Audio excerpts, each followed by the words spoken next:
ഈ പ്രതിപക്ഷ നേതൃത്വ നിര എടുത്ത ഈ തീരുമാനം വളരെ തെറ്റായ ഒരു തീരുമാനമാണ്. സൂര്യൻ അസ്തമിക്കാത്ത സാമ്രാജ്യം എന്ന് ബ്രിട്ടീഷ് രാജവംശത്തെക്കുറിച്ചാണ് പറഞ്ഞെങ്കിൽ ഇന്ന് വാസ്തവത്തിൽ സൂര്യൻ അസ്തമിക്കാത്ത കേരളത്തിൻ്റെ പ്രതിനിധി അല്ലെങ്കിൽ അതിൻ്റെ ലീഡറാണ് കേരളത്തിൻ്റെ മുഖ്യമന്ത്രി എന്ന് പറയുന്നതിൽ അഭിമാനമുണ്ട്. UAE എന്നുള്ള വേൾഡ് മലയാളി കൗൺസിലിൻ്റെ പ്രതിനിധിയാണ്. 10 പ്രധാനപ്പെട്ട നിർദ്ദേശങ്ങളാണ് ലോ കേരള സഭയിൽ പ്രസൻറ്റ് ചെയ്യാനായിട്ട് ഇന്ന് കൊടുത്തിരിക്കുന്നത്. അതിൽ ഏറ്റവും പ്രധാനപ്പെട്ട കാര്യമെന്ന് പറയുന്നത് വൈജ്ഞാനിക മൂലധനത്തെ, കേരളത്തിൻ്റെ വൈജ്ഞാനിക മൂലധനത്തെ ലോക കമ്പോളത്തിൽ പ്രസൻറ്റ് ചെയ്യാൻ കഴിയുന്ന ക്രിയാത്മകമായ പദ്ധതികളെക്കുറിച്ചാണ്. ഒന്ന്, നാണയ കേന്ദ്രീകൃത വ്യവസ്ഥയിൽ നിന്ന് വൈജ്ഞാനിക മൂലധനത്തിലേക്ക് കേരളം മാറുകയാണ്. ഇപ്പോൾ ഗ്ലോബൽ തലത്തിലുള്ള പ്രഗത്ഭരായ പ്രതിഭാധനന്മാരായ ആളുകളെ, പ്രവാസി പ്രതിനിധികളെ കേരളത്തിലെ കലാലയങ്ങളിൽ ഇൻട്രൊഡ്യൂസ് ചെയ്യാൻ കഴിയുന്ന ഒരു സ്കീം ഉണ്ടായാൽ ഈ കുട്ടികൾക്ക് പഠിച്ചുകൊണ്ടിരിക്കുമ്പോൾ തന്നെ അവർക്ക് ഇന്റേൺഷിപ്പ് ട്രെയിനിങ് ചെയ്യാൻ കഴിയുന്ന ഗ്ലോബൽ വാതായനങ്ങൾ തുറന്നു കിട്ടും. അതാണ് ഒന്നാമത്തെ ഒരു പ്രൊജക്റ്റ്. രണ്ടാമത്, അക്കാഡമിക് ടൂറിസത്തിൻ്റെ സാധ്യത വളരെ വലുതാണ്.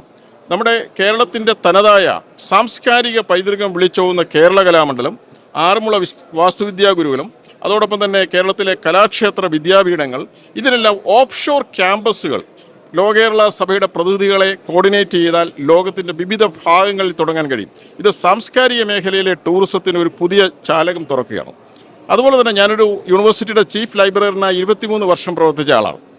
കേരളത്തിലെ പുരാവസ്തു ഗ്രന്ഥാലയങ്ങളിൽ ഇരിക്കുന്ന അക്കാഡമിക് മൂല്യമുള്ള നമ്മുടെ മാനുസ്ക്രിപ്റ്റുകളും ഡിജിറ്റൽ രേഖകളെയും ഇൻ്റർനാഷണൽ ലെവലിലെ റിസർച്ച് ഓറിയൻറ്റഡ് ആയിട്ടുള്ള ആളുകൾക്ക് പരിചയപ്പെടുത്തുവാൻ കഴിഞ്ഞാൽ അക്കാഡമിക് ടൂറിസം മേഖലയിൽ പുതിയൊരു വാതായനം തുറക്കപ്പെടും. ഇങ്ങനെ നിരവധി കൺസെപ്റ്റുകളാണ് നമ്മൾ 10 നിർദ്ദേശത്തിൽ കൊടുത്തിരിക്കുന്നത്. സൂര്യൻ അസ്തമിക്കാത്ത കേരളം എന്ന പ്രയോഗം അക്ഷരാർത്ഥത്തിൽ പ്രായോഗികമായിരിക്കുന്ന ഒരു സന്ദർഭമാണ് ലോ കേരള സഭയിലൂടെ. 135 രാജ്യങ്ങളിലെ പ്രതിനിധികൾ പങ്കെടുക്കുമ്പോൾ ഈ രാജ്യത്തെല്ലാം സൂര്യൻ ഉദിച്ചുകൊണ്ടിരിക്കുകയാണ് ഈ സമ്മേളനം നടക്കുമ്പോൾ. വാസ്തവത്തിൽ ഒരു കാലഘട്ടത്തിൽ സൂര്യൻ അസ്തമിക്കാത്ത സാമ്രാജ്യം എന്ന് ബ്രിട്ടീഷ് രാജവംശത്തെക്കുറിച്ചാണ് പറഞ്ഞെങ്കിൽ ഇന്ന് വാസ്തവത്തിൽ സൂര്യൻ അസ്തമിക്കാത്ത കേരളത്തിൻ്റെ പ്രതിനിധി അല്ലെങ്കിൽ അതിൻ്റെ ലീഡറാണ് കേരളത്തിൻ്റെ മുഖ്യമന്ത്രി എന്ന് പറയുന്നതിൽ അഭിമാനമുണ്ട്.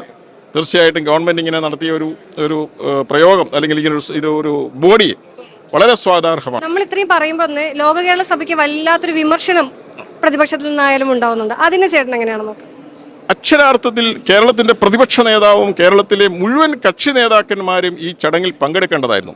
കേരളത്തെ നെഞ്ചോട് ചേർക്കുന്ന ഒരു സ്പന്ദനമാണ് ഓരോ പ്രവാസിക്കും ലോകത്തിൻ്റെ ഏത് ഭാഗത്തുമുള്ളത്.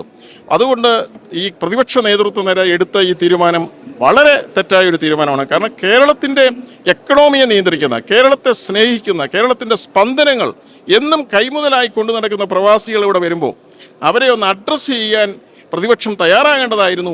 അവർ എടുത്ത നിലപാട് അക്ഷന്തവ്യമായ അപരാധമാണെന്ന് മാത്രമേ ഞങ്ങൾക്ക് പറയാനുള്ളൂ.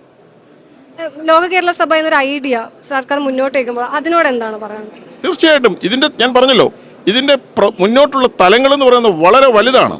ഇന്ത്യയിലെ ഒരു സംസ്ഥാനത്തെ മുഖ്യമന്ത്രിക്കും ഇത്രയും അംബാസഡർമാരുള്ള ലോകരാജ്യങ്ങളിൽ പ്രതിനിധികളില്ല.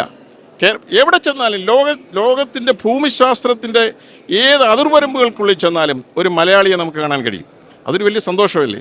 അതിനേക്കാൾ ഉപരി ഈ മലയാളികളൊക്കെ ശേഷിയും ക്ഷേമുഷിയുമുള്ളവരാണ്.